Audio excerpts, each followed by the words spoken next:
જય માતાજી, જય સાળંગપુર દાદા, જય શ્રી કૃષ્ણ, ઓમ નમઃ શિવાય અને જય પુરુષોત્તમ રાય. કેમ છો બધા?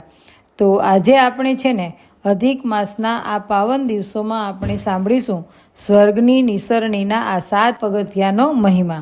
કે આ 7 પગથિયા એટલે ક્યાં? અધિક માસ એટલે કે પુરુષોત્તમ માસમાં આપણે પ્રભુને પ્રાપ્ત કરવા માટે, તેની કૃપાને પ્રાપ્ત કરવા માટે ભગવાન પુરુષોત્તમ રાયની પૂજા, આરાધના, સ્તુતિ, પ્રાર્થના તેમજ કાલાવાલા કરીએ છીએ. પ્રભુની સમીપ જવાનો માર્ગ એટલે વૈકુંઠની પ્રાપ્તિ. આ સ્વર્ગની નિસરણી કે જેમાં મનુષ્યના પાપ પુણ્યનું સ્વર્ગ અને યમપુરીનું સુંદર શબ્દોમાં વર્ણન કરવામાં આવ્યું છે. સ્વર્ગની આ નિસરણી ગાવાથી કે સાંભળવાથી વૈકુંઠની પ્રાપ્તિ થાય છે. અને આ નિસરણી ગુજરાતી કવિ ભટ્ટ પ્રેમાનંદ દ્વારા આ રચિત છે. સ્વર્ગની નિસરણીના 7 પગથિયા આવેલા છે અને આ ગીત છે મેં અંદર આ વિડીયોમાં ગાયેલું પણ છે. જેમાં પહેલું પગથિયું છે બાલકાંડ. બાલકાંડ એટલે નિર્દોષતા. બીજું પગથિયું છે અયોધ્યાકાંડ. અયોધ્યાકાંડ એટલે કે સંયમ, મર્યાદા અને આદર્શ, જેને યુવાનીનો કાંડ પણ કહેવાય છે. ત્રીજું પગથિયું છે અરણ્યકાંડ. અરણ્યકાંડ છે ને એટલે કે તપ અથવા સહન કરવું. ચોથું પગથિયું છે મૈત્રી. એકબીજા માટે મૈત્રી ભાવ, પ્રેમ, સ્નેહભાવ જે પાપનો સંપૂર્ણ નાશ કરે છે. અને પાંચમું પગથિયું એ છે સુંદરકાંડ. સુંદરકાંડ એટલે કે વિચાર અને કાર્યનો સમન્વય. છઠ્ઠું પગથિયું છે લંકાકાંડ. લંકાકાંડ એટલે કે સંઘર્ષ, મુકાબલો. અને છેલ્લું પગથિયું છે ઉત્તરકાંડ. ઉત્તરકાંડ એટલે કે લક્ષ. આ 7 પગથિયા યમપુરીના પગથિયા છે. અને જે ઊભા 2 વાંસ છે ને તે જ્ઞાન અને વૈરાગ્ય છે. તેમાંથી પાર ઉતરવું એટલે જીવન સાર્થક થયું ગણાય છે. 7 પગથિયા આ જે ચડી જાય છે તે સ્વર્ગને પ્રાપ્ત કરે છે. સ્વર્ગની નિસરણીમાં 7 પગથિયા જે કોઈ ગાશે કે સાંભળશે તેનો વૈકુંઠમાં વાસ થશે. આપણે દેહ અને સ્વર્ગની નિસરણી છે. નિસરણીના આ 7 પગથિયા જે કોઈ પાર કરી જાય છે તે વૈકુંઠને, સ્વર્ગને પ્રાપ્ત કરે છે. 7 પગથિયામાં પહેલું પગથિયું છે બાલકાંડ. જીવનનો સાર એવું કહે છે કે બાલકાંડ એટલે કે બાળકની નિર્દોષતા, બાળકની જેમ નિખાલસપણે જિંદગી જીવવી જોઈએ. બાળક બહુ નિર્દોષ હોય છે. બાળકની જેમ નિર્દોષતાથી જિંદગી જીવવી જોઈએ. બીજું પગથિયું છે અયોધ્યાકાંડ. અયોધ્યાકાંડ એટલે કે મર્યાદા, આદર્શોની સમજ. આ કાંડને યુવાનીનો કાંડ પણ કહે છે. યુવાનીમાં ઉર્જા બહુ સતેજ હોય છે. એ વખતે એને 2 કિનારામાં ન રાખવામાં આવે ને તો નદીની જેમ મન ફાવે ત્યાં વહી જાય છે. જીવન બરબાદ થઈ જાય છે. આથી નિસરણીનું બીજું પગથિયું સંયમ અને મર્યાદાથી ચડવું જોઈએ. ત્રીજું પગથિયું છે અરણ્યકાંડ. આ અરણ્યકાંડ એટલે કે તપ અને સત્સંગ. આ 2 વસ્તુઓ માણસે તપ કરવું, અને તપ કરવું એટલે કે જે પરિસ્થિતિ આવે તેને હસ્તે મુખે સહન કરવાની તૈયારી રાખવી. ચોથું પગથિયું છે મૈત્રી.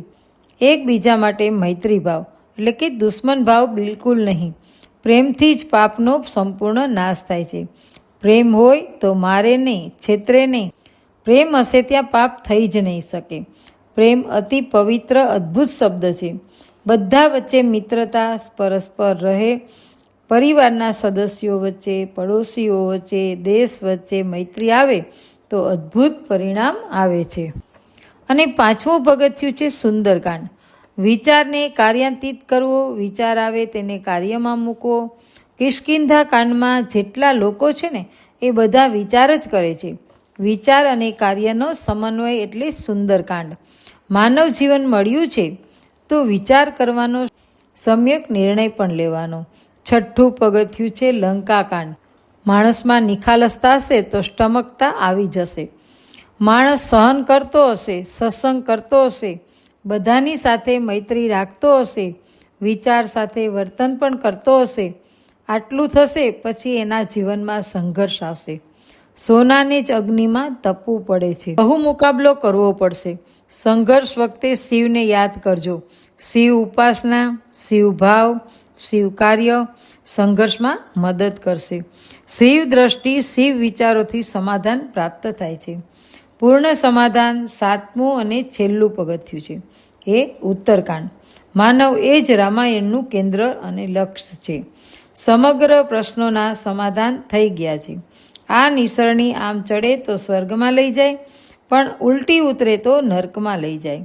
નિર્દોષતાને બદલે કપટ, સમ્યકતાને બદલે અતિરેક, તપને બદલે ભાંગ, સત્સંગને બદલે કુસંગ, મૈત્રીને બદલે વેર આવ્યું તો સ્વર્ગના બદલે નરક આવે. માનવ શરીર સમાન કોઈ ઉત્તમ શરીર નથી. આ એક નિસરણી છે જેના 7 પગથિયાં આપણે જોયા. ઉપર જઈશું તો સ્વર્ગ અને મુક્તિ મળશે, અને નીચે તરફ જઈશું તો નર્ક મળશે. માનવી જે રીતે ધારે ને એ રીતે ગતિ પ્રાપ્ત કરી શકે એ માનવના હાથમાં છે. નરત સમ નહીં કોલું દેહી, જીવ ચર ચર જાજત તે. નરક સ્વર્ગ અપવર્ગ નસેની, જ્ઞાન વૈરાગ્ય અતિ શુભ દેની. આ નિસરણીનો ઉપયોગ જે કરશે એને 3 વસ્તુ મળશે. માનવ દેહ દ્વારા જ્ઞાનની પ્રાપ્તિ થઈ શકે છે. વૈરાગ્ય અર્ચિત થઈ શકે તે માનવ દેહ દ્વારા પ્રભુનું ભજન કરી શકે. પ્રભુ ભજનથી જ વ્યક્તિને આનંદ, સ્વર્ગ અને મોક્ષની પ્રાપ્તિ થાય છે. તો આજના વિડીયોમાં સ્વર્ગની નિસરણીના 7 પગથિયાં આપણે સાંભળ્યા. સ્વર્ગની નિસરણી એટલે જીવન જીવવાનો સાર. જીવનના 7 પગથિયાં જો આપણે પાર પાડીએ ને તો વ્યક્તિને સ્વર્ગ અને મોક્ષની પ્રાપ્તિ થાય છે. પરંતુ એ નિસરણીના 7 પગથિયાં આપણે ઉતરશું ને તો આપણને દર્દ અને દુઃખની પ્રાપ્તિ થશે. એવો સાર આ સ્વર્ગની નિસરણીમાં આપણને મળે છે. જે વ્યક્તિ સ્વર્ગ નિસરણીના આ 7 પગથિયાં ચડી જાય છે તેને મોક્ષ અને સ્વર્ગની પ્રાપ્તિ થાય છે. તો આજના વિડીયોમાં નિસરણીનો મહિમા આપે સાંભળ્યો. તો આ વિડીયો આપને કેવો લાગ્યો એ જરૂરથી કમેન્ટમાં જણાવજો. અને આ કાવ્ય છે પ્રેમાનંદનું, એ પણ મેં આ આગલા વિડીયોમાં અંદર ગાયેલું જ છે. તો આપ જરૂરથી સાંભળશો અને મારો વિડીયોને લાઇક, શેર અને સબસ્ક્રાઈબ કરી દેજો. આવજો. જય શ્રી કૃષ્ણ અને જય પરસોત્તમ રાય.